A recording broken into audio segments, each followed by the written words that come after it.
Contact Entreprise vous présente Libreco.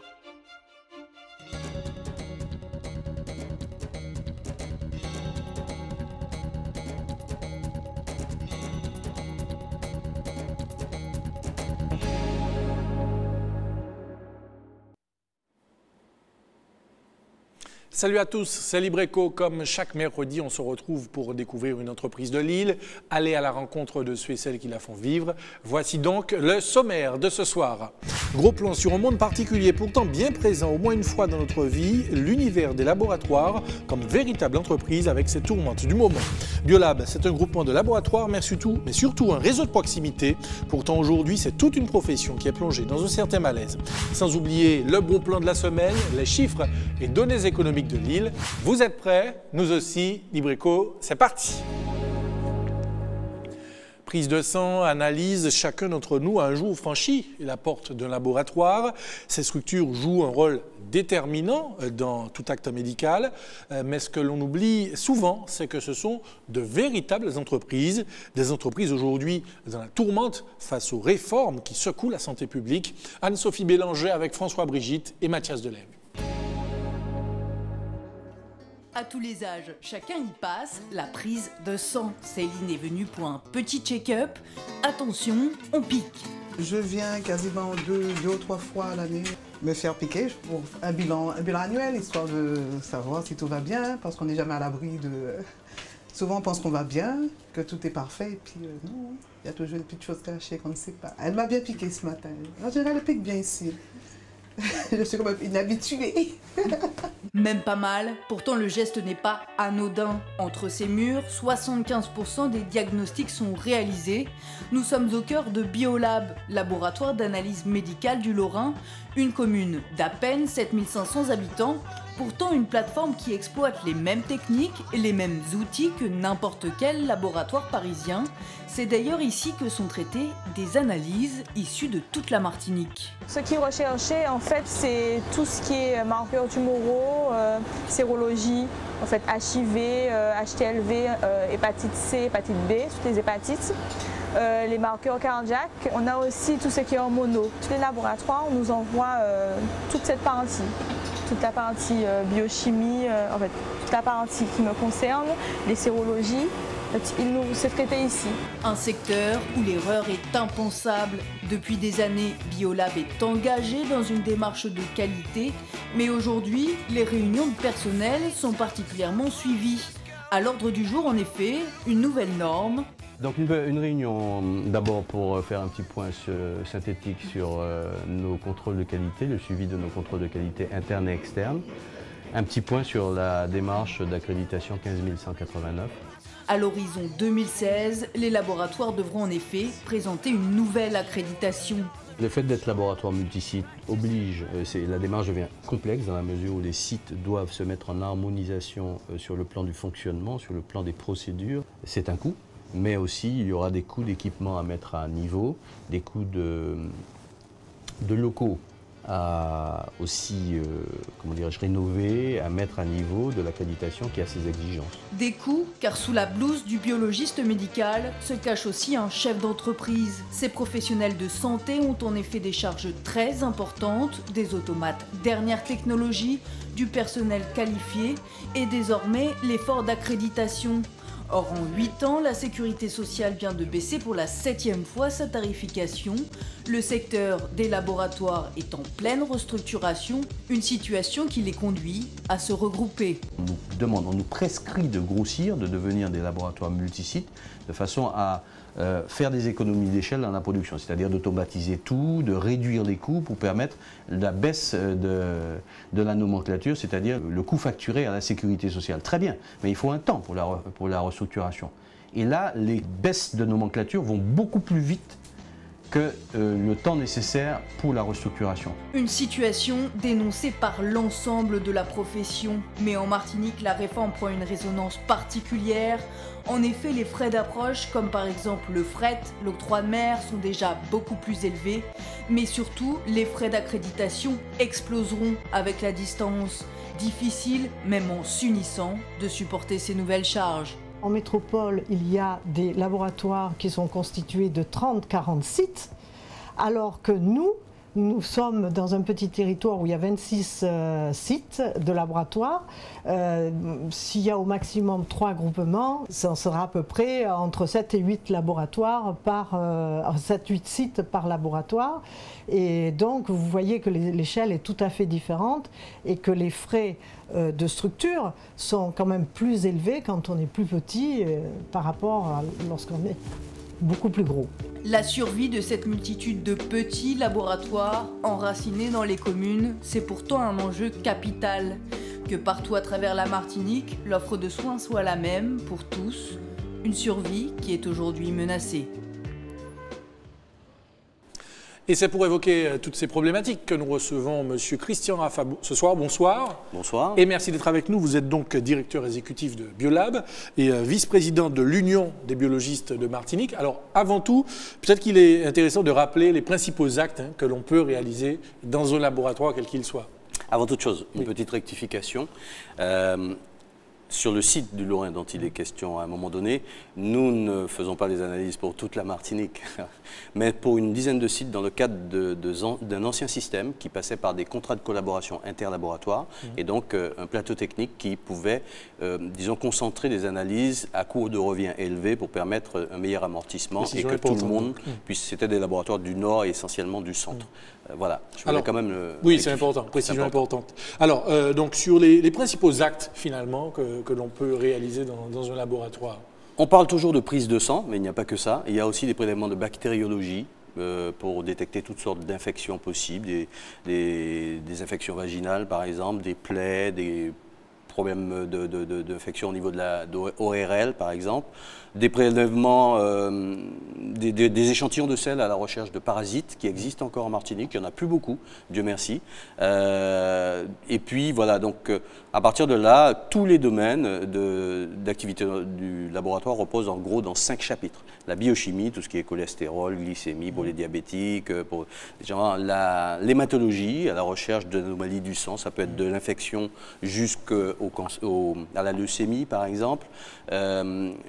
La bactériologie, je viens d'en parler, la parasitologie. C'est vraiment très complet. Voilà, et un secteur qui s'appelle l'immunoenzymologie, qui est un secteur très très important chez nous et qui balaye tout ce qui est virus, bactéries, par exemple HIV, sérologie syphilis, etc., mais aussi dosage hormonaux, dosage de médicaments. C'est quand même, comme je vous le disais, la liste n'est pas exhaustive. Non, et c'est pour ça que le laboratoire est de fait une plaque tournante d'orientation pour les praticiens vers un diagnostic final. Et d'ailleurs, pour compléter, on va voir ce chiffre, entre 70 et 75% des diagnostics sont réalisés par les laboratoires d'analyse médicale. Alors, en Martinique, il faut le savoir, 26 laboratoires, environ 300 salariés. Quelle place occupe ce secteur dans la vie des Martiniquais, dans notre quotidien, finalement? C'est une place essentielle. Parce que, comme vous l'avez dit, 70% des diagnostics font appel au moins à un chiffre ou un examen de laboratoire. Donc c'est essentiel et c'est aussi, il y a une particularité à ce métier, c'est un métier de proximité. Nos patients, ce sont des personnes âgées qui sont très pressées de retourner chez elles pour boire le café parce qu'il faut y être à jeun. Ce sont des enfants qui vont à l'école, ce sont des femmes enceintes qui sont fatiguées. Donc, il nous faut être en proximité. Donc ces 26 laboratoires auxquels vous venez de faire allusion sont importants parce que ça forme un réseau d'accès aux soins essentiels et compte tenu des problèmes, des particularités de la Martinique et des problèmes de circulation, de desserte des communes qui ne sont pas encore ce qu'il faudrait, nous sommes au carrefour de pas mal de choses. Justement, vous avez parlé des problèmes de circulation, il y a aussi la population vieillissante. Est-ce qu'il y a suffisamment de laboratoires chez nous, selon vous, pour rester dans cette logique de proximité? Oui, honnêtement, oui. On pourrait en avoir un ou deux de moins, mais pas beaucoup plus. Et il ne faut pas non plus... Peut-être que sur le centre, on peut compte tenu de la concentration, imaginer que par cette restructuration, on pourrait arriver à concentrer un peu plus. Mais en périphérie, la Martinique est bien desservie. Bien couverte. Oui, parce que l'activité, c'est quoi? C'est une fois et demie, enfin disons en 1 an et demi, c'est l'équivalent de la totalité de la population martiniquaise qui passe dans des laboratoires. 400 000 personnes. Alors, Monsieur Raffa, il faut savoir que, comme dans l'Hexagone, le laboratoire d'analyse a l'obligation d'investir pour suivre les évolutions technologiques rapides, c'est évident, des conditions indispensables pour que le patient bénéficie de soins de qualité identiques à ceux de tous les assurés français. Mais pour cela, le laboratoire doit disposer d'une capacité d'autofinancement suffisante. Est-ce qu'en Martinique, les laboratoires sont nombreux à tenir le coup, honnêtement?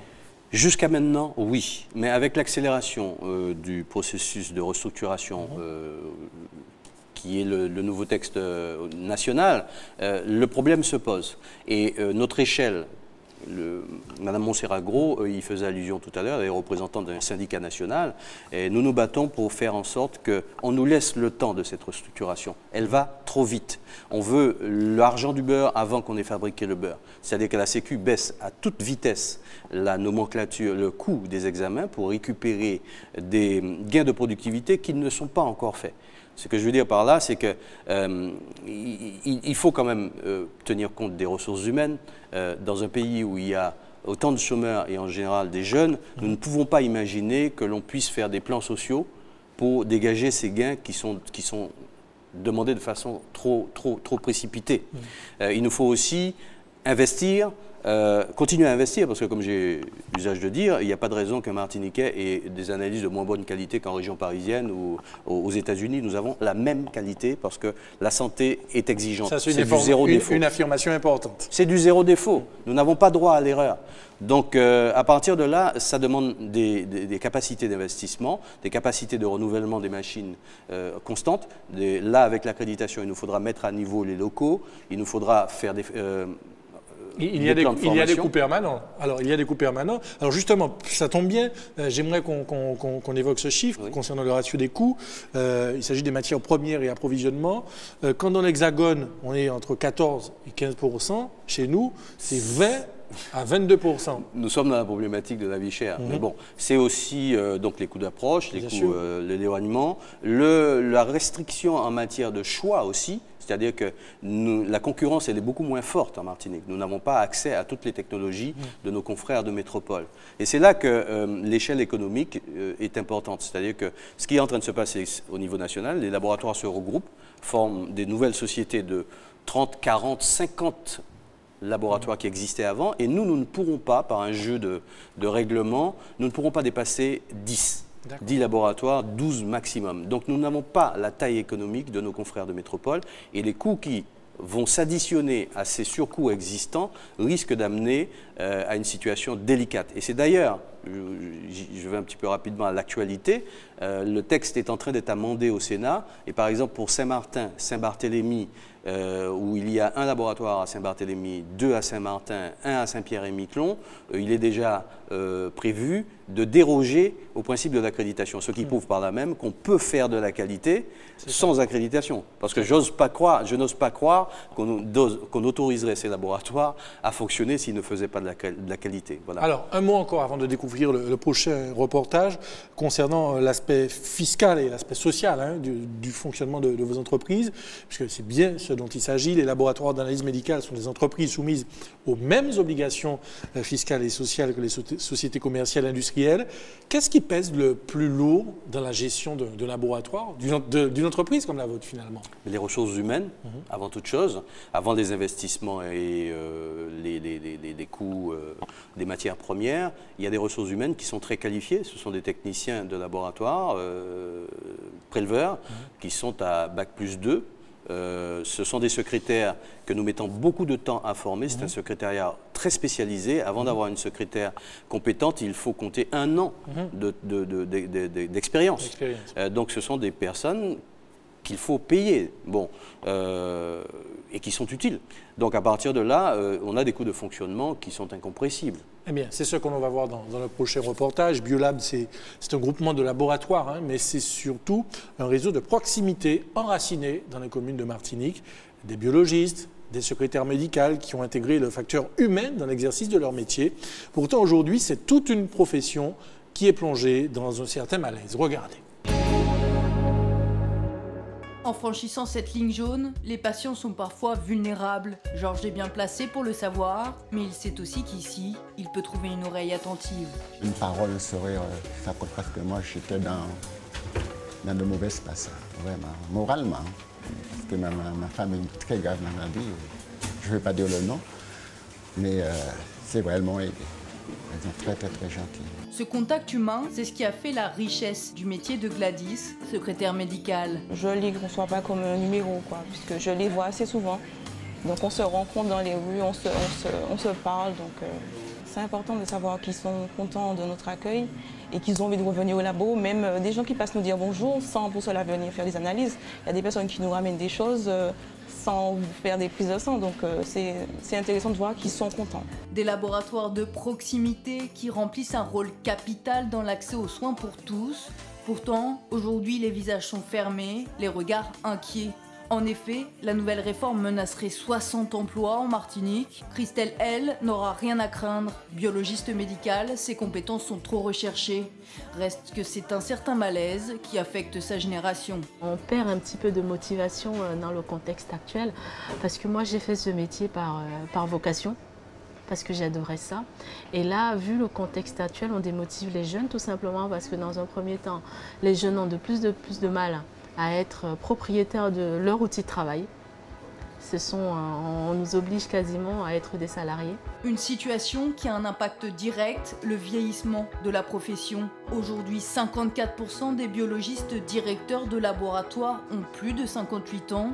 Pourtant, au-delà de cette nouvelle donne, pour Christelle, c'est aussi la peur que son métier se vide de son essence. Maintenant, ce sont quasiment des multinationales. On n'y est pas encore, mais en métropole, par exemple, on a des laboratoires, plus de 20 sites, 40 sites.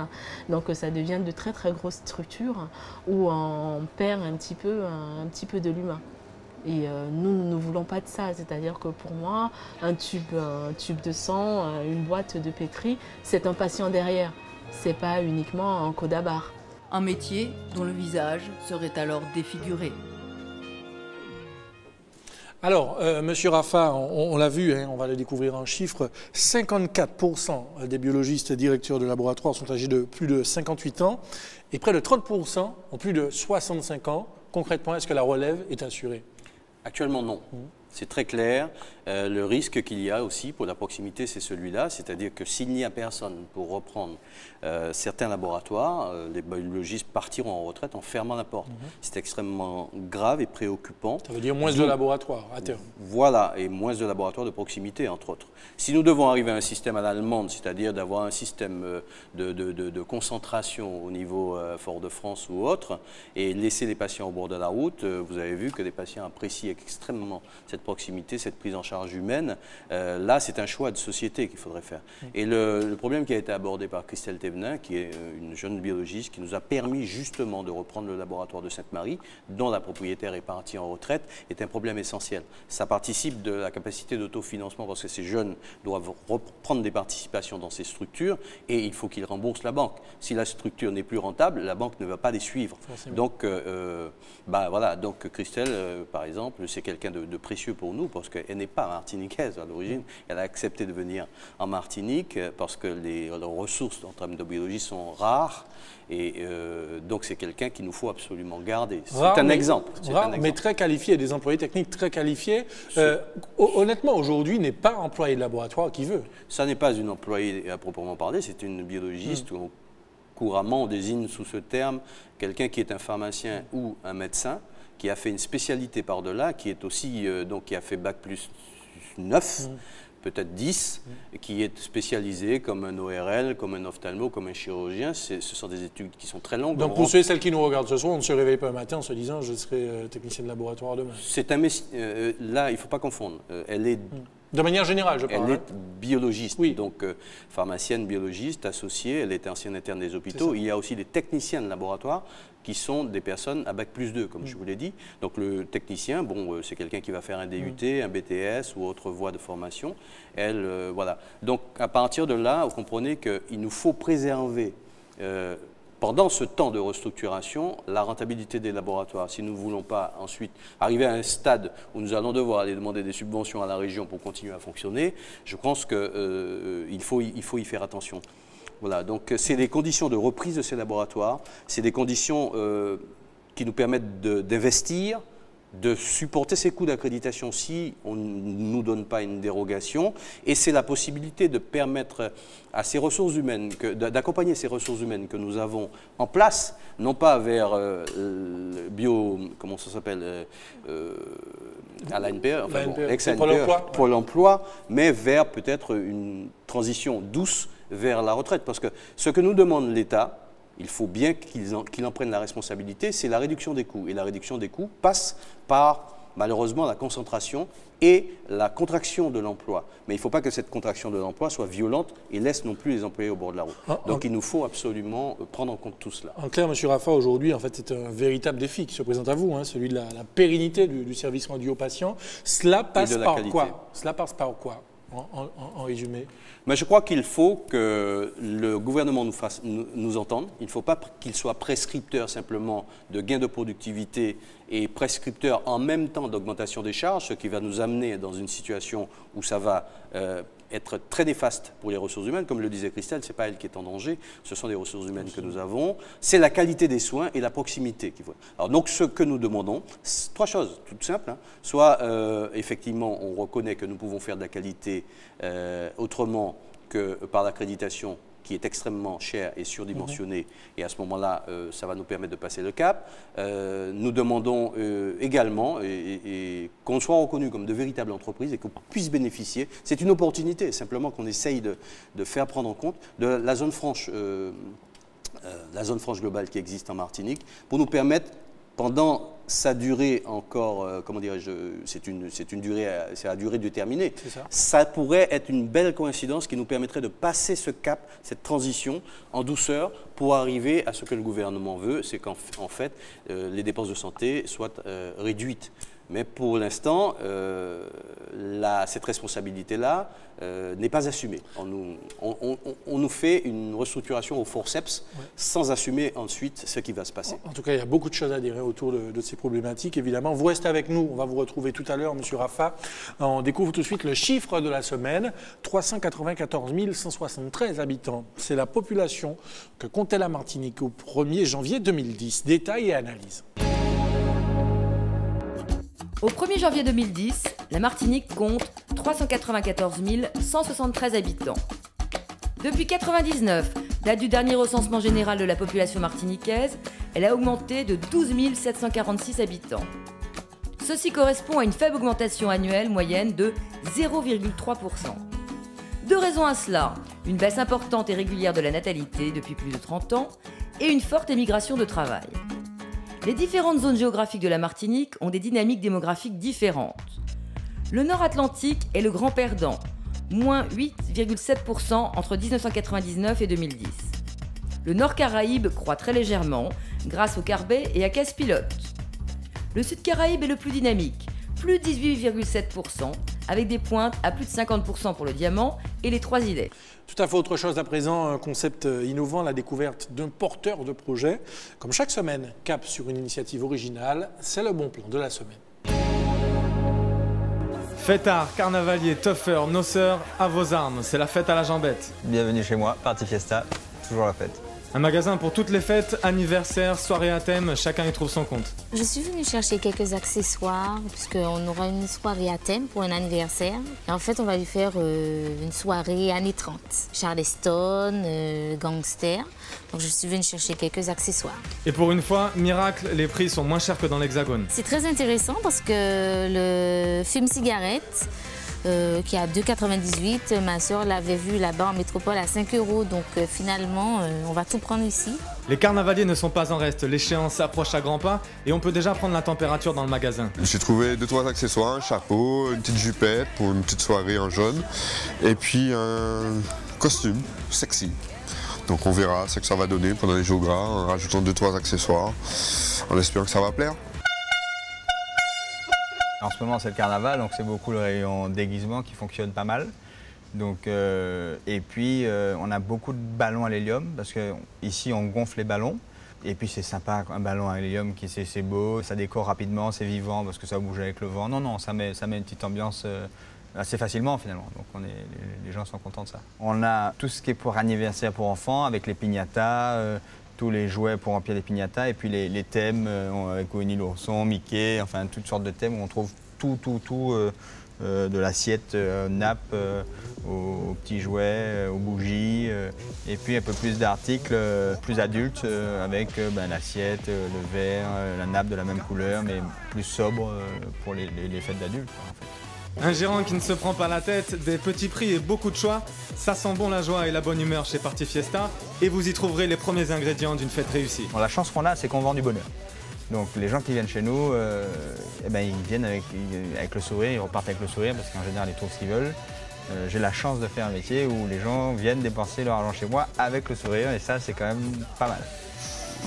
Donc voilà, ici c'est le ballon qu'on a gonflé à l'hélium, il est très sympa et vous pouvez trouver ça à Party Fiesta. C'est un endroit où on vient pour tout trouver pour la fête, et donc voilà, donc quand vous respirez l'hélium, ça fait un petit peu une voix bizarre comme ça.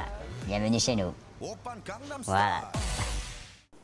Et avant de conclure avec nous, toujours M. Christian Raffa, peut-être sur les perspectives et les orientations que vous entendez prendre pour pérenniser, comme vous le disiez tout à l'heure, l'activité des laboratoires, parce que c'est important finalement pour nous, patients. Oui. C'est un combat que nous menons. Alors je voulais clarifier auprès de certains patients qui n'ont pas encore compris ou qui n'ont pas su que nous avons repris la prise en charge, la grève un petit peu de la prise en charge que nous avions fait. Ça y est, c'est fini. Donc ils peuvent revenir dans les laboratoires, ils seront accueillis comme d'habitude. Nous continuons le combat. Alors, ça va peut-être prendre d'autres formes. La semaine prochaine est annoncé un mouvement national de fermeture les après-midi. Les laboratoires vont fonctionner tout à fait normalement, mais l'après-midi, pour leur montrer ce que pourrait être la disparition d'un laboratoire de proximité. Maintenant, sur le plan politique, nous nous sommes adressés au président de la région, député par ailleurs, qui nous a entendus et qui va défendre un certain nombre d'amendements au niveau national pour faire en sorte que ce métier que nous aimons, que j'adore, que j'ai découvert simplement par, je vous le disais, par une petite réaction chimique que nous avions fait dans un tube à essai en 3e, quand j'étais beaucoup plus jeune. Ce métier, il est extraordinaire. C'est un métier humain par essence qui nous permet de soigner les gens. Vous savez, c'est extraordinaire quand vous savez que vous avez contribué à sauver un enfant.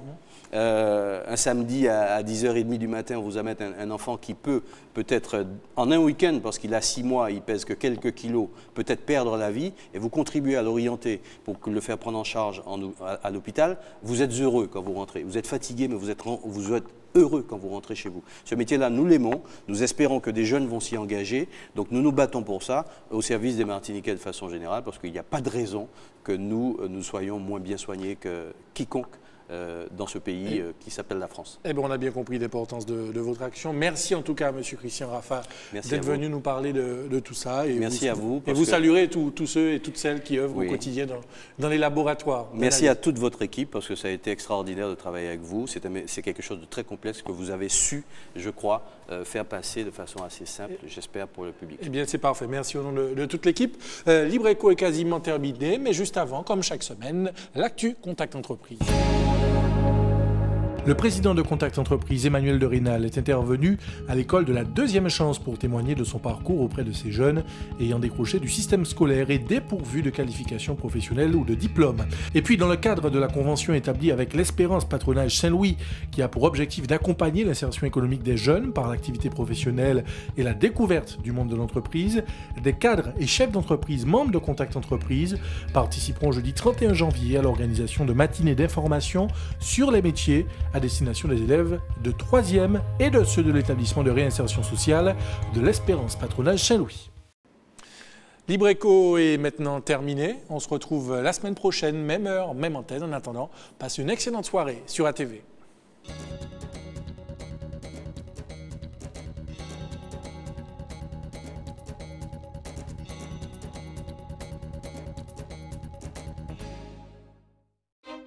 Contact Entreprise vous a présenté Libre Écho. Retrouvez cette émission dès maintenant et pendant 7 jours sur atv.mq.